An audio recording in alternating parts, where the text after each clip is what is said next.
Hey everyone, welcome to the widely acclaimed series, Governments. Fritz and I will be your co-hosts today as we dive into the difference of three major types of governments. We'll be talking about oligarchies, dictatorships, and indirect democracies in today's episode. First of all, let's define what exactly each of these three types of governments are. First off, an oligarchy. An oligarchy is a government form in which a small group of people control the vast majority of political power. Next, a dictatorship is a type of government where one person or a very small group holds pretty much all of the power.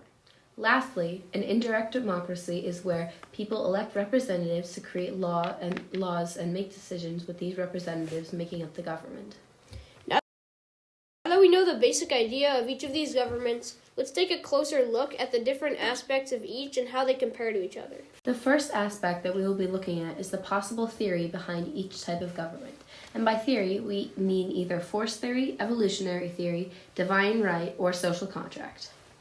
Force theory best applies to oligarchies. Force theory is establishing a government and or country through the use of force. Many governments have come to power using force theory, and its grim effectiveness cannot be overstated. An example of an oligarchy that has come to power using force theory is Sparta. Sparta was a small city in Greece, and they conquered 8,500 square kilometers around them using their strong military. For dictatorships, theories that can apply to them are either force theory or divine right theory. Force theory because dictators often force their way into power, and divine right theory because sometimes once a dictator is in power, they start making statements about how they are in power because it is their divine right as an attempt to win over the minds of the people. In terms of indirect democracies, social contract theory makes the most sense, as this type of government is supposed to be by the people for the people, with everybody meeting the ideals and expectations set up by the elected representatives.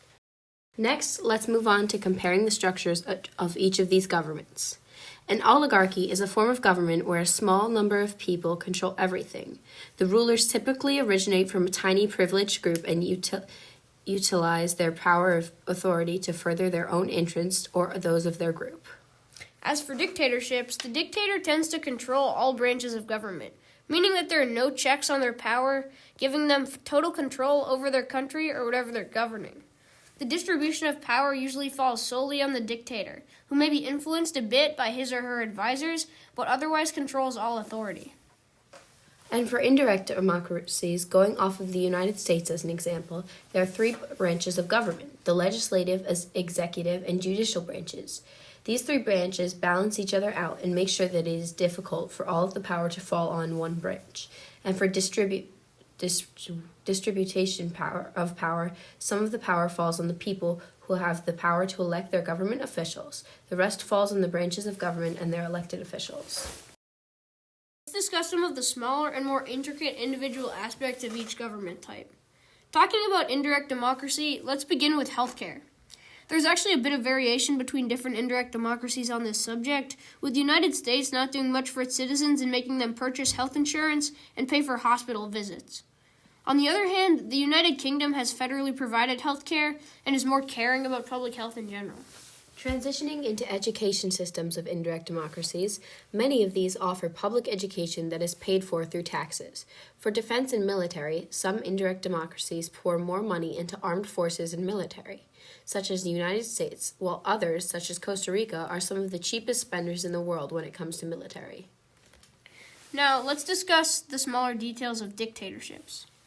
Though some dictatorships, such as the USSR, have had a reputation of having inexpensive but quality healthcare, this is often not the case for dictatorships. Many have average or subpar healthcare.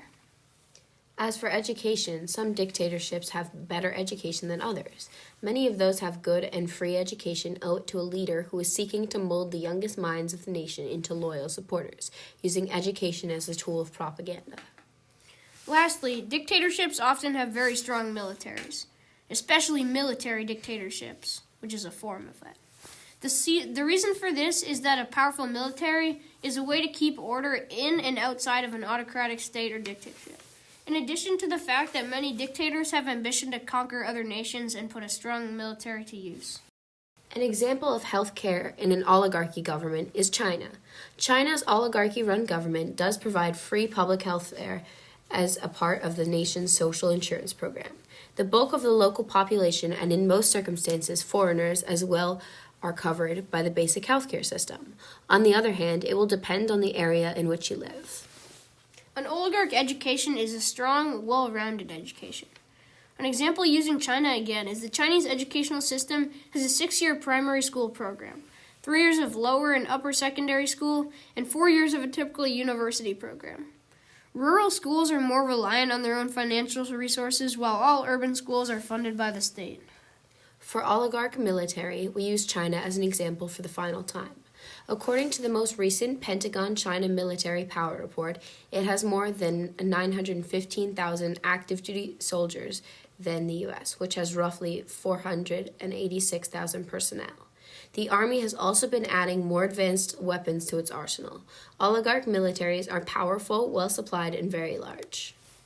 To finish off today's episode, we will be looking at real-world examples of these government forms and determining when they work and when they don't. An oligarchy government that has been successful is Russia.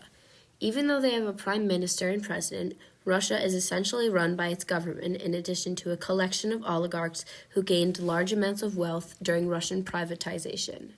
Though Russia has a very powerful government and are unchallengeable for many nations due to their military might, they do not always have priorities in favor of citizens and often disparage human rights. Conversely, Sparta was an oligarchy that failed. It was a prominent city-state in Laconia, ancient Greece. In the 6th century BC, Sparta became the dominant power. Sparta was ruled by 2 hereditary kings of 2 powerful Greek families. They had equal power in the oligarchy to prevent one of them from consolidating all of the influence. It had the strongest military in the Persian Wars thanks to the support of Greek city-states. When Sparta won the Peloponnesian War against Athens, it established an unchallenged dominion over southern Greece. Following the Battle of Leuctra in 371 BC, Sparta's military dominance was lost. Oligarchies are generally successful when they have large militaries and strong governments, but also leaders that are not too power-hungry, like Russia except for the last part. They are less successful when they overreach and go on excessive military campaigns like Sparta. An example of a dictatorship that was successful but perhaps hasn't received very much attention in recent years was Antonio Oliveira de Salazar's Portugal. He was in power from 1932 to 1968. Although Salazar was ruthless and used the military to retain power, he helped his country in many ways. He helped stabilize the Portuguese economy. He kept Portugal neutral during World War II and masterminded a new wave of modern infrastructure and transportation. He even made strides in education and improved Portugal's access to electricity. Dictatorships can have the biggest possible positive impact if the leader has the goals of the people in mind and not only knows exactly how to better the country, but takes action to do it. The lack of checks on the dictator's power can make progress more efficient since issues don't need to be debated endlessly before a conclusion is reached. Only one person, the dictator, needs to approve of an action for it to become reality. A time when a dictatorship didn't work out very well was when Jorge Rafael Videla's Argentina. He was in power from 1976 to 1981. Videla initially acquired power through force. He seized power and immediately filled all of the important government positions with military personnel. He had hundreds of people arrested who were suspected of being left-wing guerrillas. Thousands more people disappeared over the next few years. Videla committed a multitude of human rights crimes, arrests, torturing, murder, abduction, throughout his reign, and led Argentina down a dark path. He has been moved from prison to house arrest and back again, now under a life sentence. When power is in hands of the dictator who does terrible things to the country, has human rights issues, and does not have the needs of the people at heart, such as Videla, a dictatorship can be one of the most terrible forms of government. Of a successful indirect democracy is the United States. The United States leader is chosen by the people. The nation is successful and has a very strong military. Some might say that it is the most powerful nation in the world, with only a few competitors. All of these things happened because they were an indirect democracy. The people have chosen the future. An indirect democracy that can be considered unsuccessful is Hungary. In Hungary, there are 2 different election levels. Local elections to choose local officials, and general elections to choose members of the National Assembly. Hungary is an indirect democracy, but they are struggling, with their freedom of press, in addition to other rights, having been curtailed by their current Prime Minister, Viktor Orban. Their population hit an all-time low in 2021, and they also have a very low minimum wage. Overall, an indirect democracy works best when the elected officials are responsible and care deeply about what the people need, and they have a good idea of how to improve their nation. Indirect democracy is less effective when a prime minister or president finds ways to limit the power of democracy and give themselves excessive amounts of influence.